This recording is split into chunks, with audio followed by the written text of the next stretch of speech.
Hey, this soup for breakfast doesn't taste great. It's too watery. Why is it like this? Yeah, it's not that good. Can you make it thicker? But remember, I need to be careful with salt, as the doctor said. Who cares about that? I really like strong flavors. The one who always complains about food is my mother-in-law, Mill. She always wants food with lots of seasoning, but she's overweight and has almost diabetes. Her doctor warned her, but she doesn't seem to care and adds extra seasoning to everything I cook. I was shocked by how much salt and pepper she added to the soup I'd made carefully.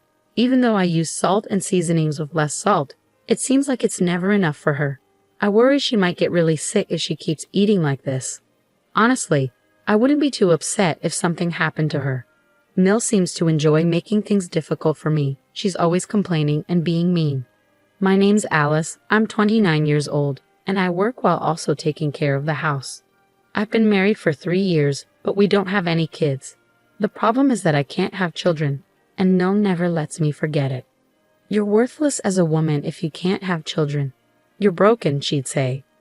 You should be thankful just to be allowed in this house. You're right, I am broken because we've tried so many times and I can't have kids.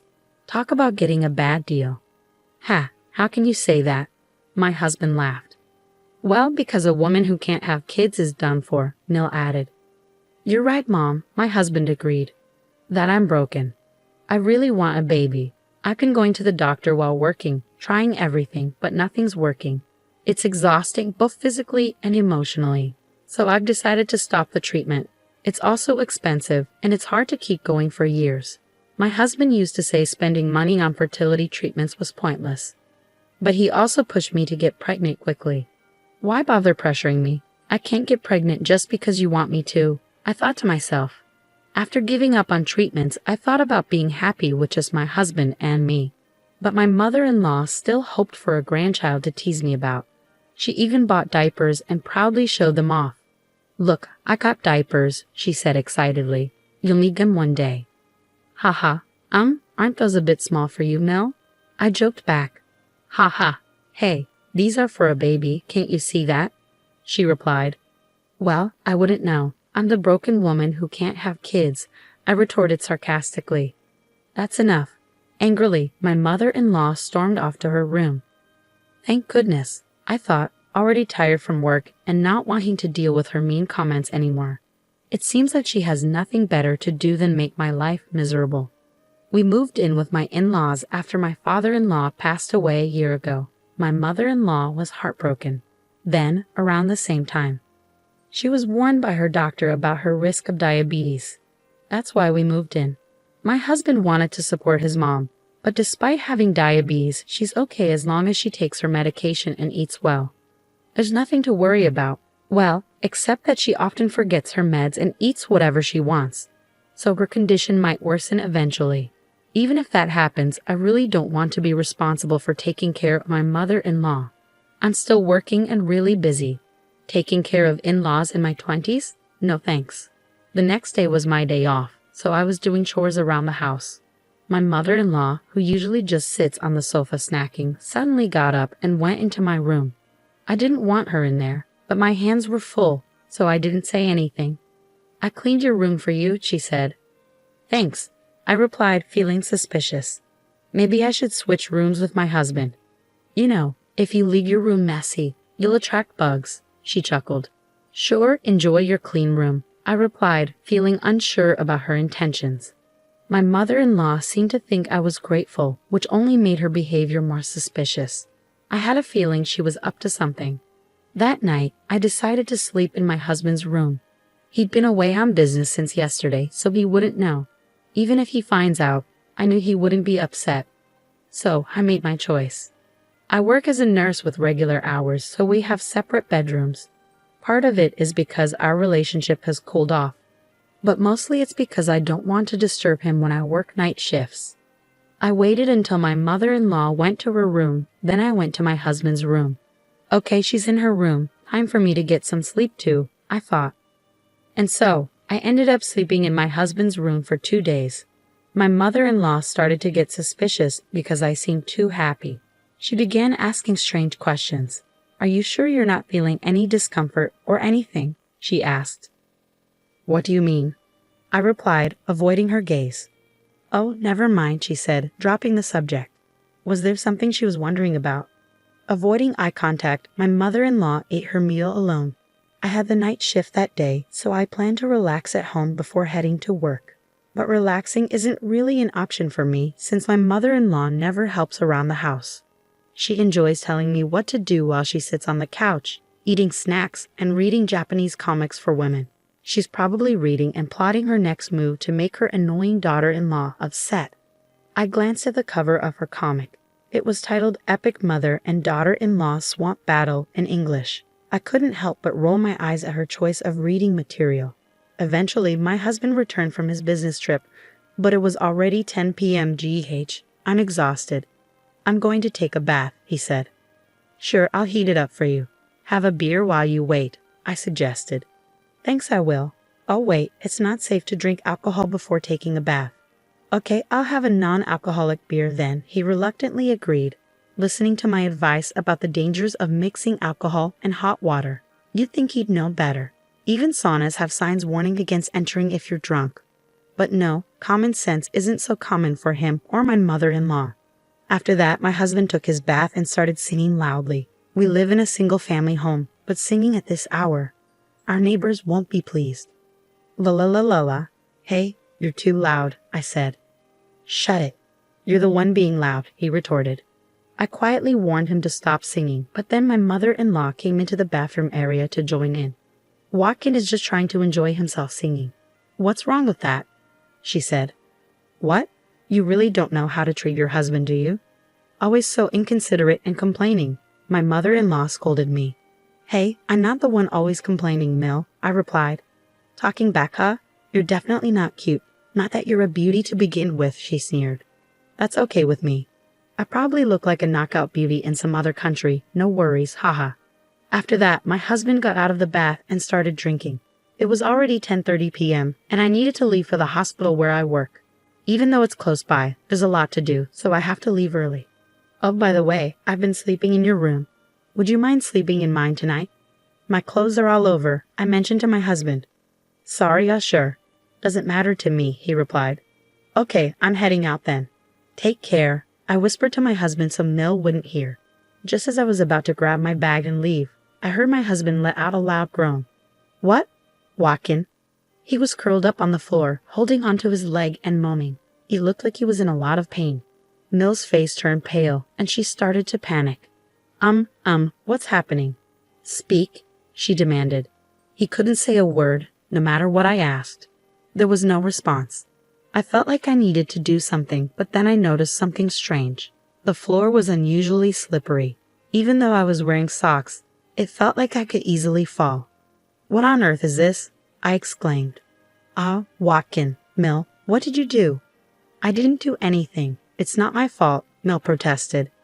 Blaming my mother-in-law wouldn't solve anything at that moment, so I immediately called an ambulance. My husband was taken straight to our hospital, and work was the last thing on my mind. Even after we arrived, he kept clutching his leg, visibly sweating in pain. It hurts so bad, Watkin. Hang in there, please, I pleaded. Thankfully, a doctor was able to examine him, and he seemed a bit relieved. His leg was indeed broken, just as we suspected. It was a 5th metatarsal fracture, which made sense given how he slipped on that slick floor. His foot was visibly swollen. Usually, people get this kind of fracture by tripping or putting too much weight on it. Speaking from my own experience, I twisted my ankle falling downstairs years ago. I heard a loud snap, and the pain was unbearable. I was also diagnosed with a 5th metatarsal fracture. I was lost in music while walking downstairs, so it was quite embarrassing. I even lied to my close friends about it. Since his fracture didn't need hospitalization, my husband could come home. I was supposed to work a night shift, but my nursing supervisor insisted that I take the night off. It wasn't life-threatening, but I guess she was genuinely worried. I survived, but now I've got a fever, my husband remarked. Well, you broke your leg, so getting a fever isn't surprising. But why was the floor so slippery? Maybe we should ask Mill about that, huh? I suggested. Hey, what did you do to the floor in the room? I confronted Mill. Well, the floor was slippery. That's why I slipped and fell. I could have seriously hurt myself, my husband interjected.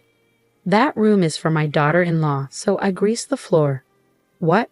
I was hoping she would slip, so I put a lot of grease on the floor. I never expected you to go in there and slip, Mill confessed. Ah, unbelievable, I exclaimed.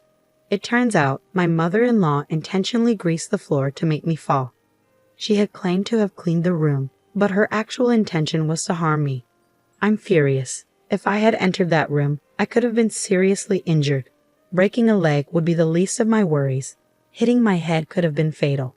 My mother-in-law's actions are practically criminal. You're despicable. You're not even family to me anymore. I got seriously hurt because of you. I'm going to the police, I declared. Wait a minute. I didn't directly cause any harm, did I? Your wife is the one to blame. She told you to enter her room, didn't she? So this is all her fault, Mill retorted. Shut up. That's not the point. You're getting arrested. My husband furiously dialed the police. My mother-in-law tried to snatch the phone away but couldn't overpower him, even with a broken leg. My husband was desperately holding onto his phone, talking to the police.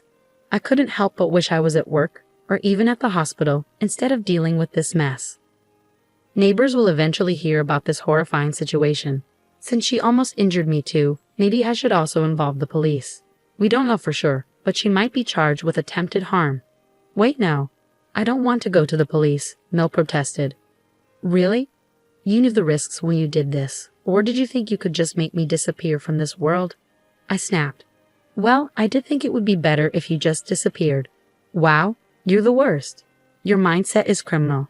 Personally, I wish you'd just stay in jail forever, Mill sneered. Let's get a divorce, I declared. What?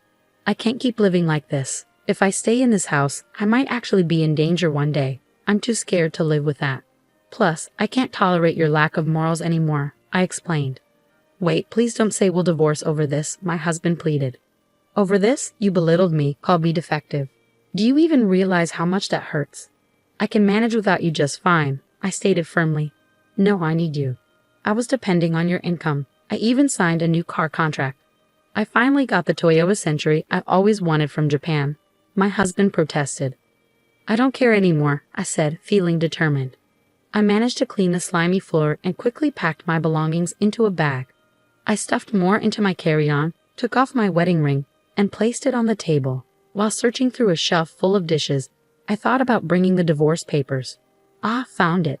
The divorce papers you wrote before. Remember how you wrote that if I can't have a child within 2 years, we divorce? Thanks. I can't have children now, so let's divorce, I declared, holding the papers in my hand. You must feel relieved now, I added. Wait, what about the loan for my Century? My husband asked. Who cares? I replied dismissively. I left the house and went straight to the hospital. The compassionate charge nurse didn't ask many questions when I showed up. She seemed to understand I had my reasons. Being a nurse, I can support myself without relying on a husband. I wondered why I endured being treated poorly by my in-laws, enduring their mean comments. The whole situation felt ridiculous, so I decided to focus solely on my job and stop dwelling on it. The next morning, I filed for divorce, and he's now my ex-husband. Given the emotional pain he caused me, I consulted a lawyer about getting compensation. In the end, my ex-husband had to pay me, and I couldn't help but think serves you right. Since the police got involved, it seems the neighbors have been avoiding my mother-in-law because she blabbed about why my ex-husband broke his bone. Everyone thinks she's a terrible parent, which is understandable. My ex-husband no longer wants anything to do with her and seems to have kicked her out. Though there is some kind of survivor's benefit program, it doesn't pay much. She's been crying that living alone is impossible. She loves to eat, and because of her, our grocery bills were outrageous, so living on just the survivor's benefit would mean a very modest lifestyle. As for my ex-husband, I don't care what happens to him anymore. He mentioned something about taking out a car loan, but I have no idea what happened with that. I assumed he wouldn't be able to afford it on his salary. He took me for granted and thought I would contribute money too, which annoyed me so much. Even though he's not particularly wealthy, he's the type to buy a new car without thinking. Later, I started dating a doctor at the hospital, and 2 years after that, we got married and were blessed with a child, which felt like a miracle after all I'd been through. From now on, I'm committed to doing my best for my family.